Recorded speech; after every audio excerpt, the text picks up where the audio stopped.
Hi everyone, thank you for being here. It's an honor to be among you. My name is Andreina Kniss and I'm an organizer with Ktown-for-All. We're an organization that offers mutual aid to our unhoused neighbors. Every weekend on Saturdays you'll catch us at the church loading up our wheelbarrows with food, water, supplies, tents, blankets, things like that. And through our work we've gotten to know a lot of our unhoused neighbors. And we've really had to reflect on what community safety means. I get asked by a lot of people, aren't you scared to go out there, to go into the camps, to talk to these people? These people are our neighbors. They live in our towns. These people are the victims of our economic system. Through my time working with Ktown-for-All, we kind of have come to this saying where we recognize that crime doesn't fall from the sky. It doesn't happen. Most people are good. I'm here to tell you that. After talking to hundreds and hundreds of our neighbors, I'm happy to report back that most people are good. And it's led me to consider, and it's led us to consider what real community safety means. And you all have touched on these points, but like I said, crime doesn't fall from the sky. Crime comes from trauma. Crime comes from survival. Crime comes from necessity.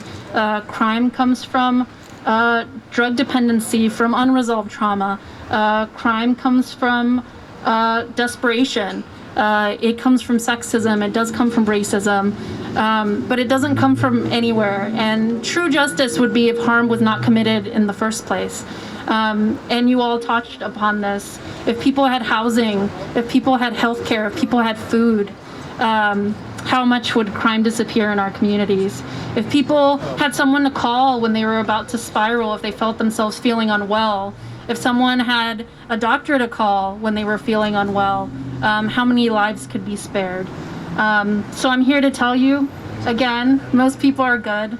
I'm here to tell you that the people living on the streets are our neighbors too. I'm here to tell you that bridging that gap, that otherization, is a way to keep our community safe.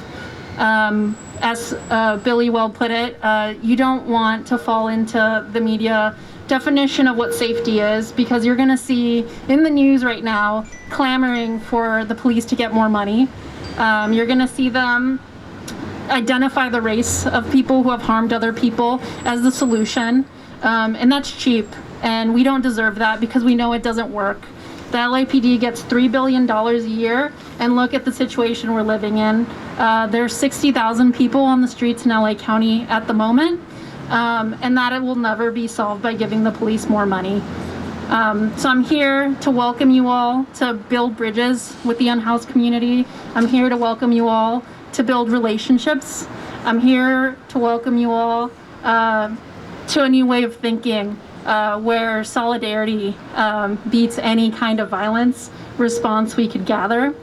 And I'm going to end my little spiel with a quote from my favorite revolutionary who he imagined a rainbow coalition. He imagined a world where the people of color would unite for true justice. Fred Hampton. We've got to face the fact that some people say that you fight fire best with fire, but we say you put fire out best with water. We say you don't fight racism with racism. We're going to fight racism with solidarity. Thank you.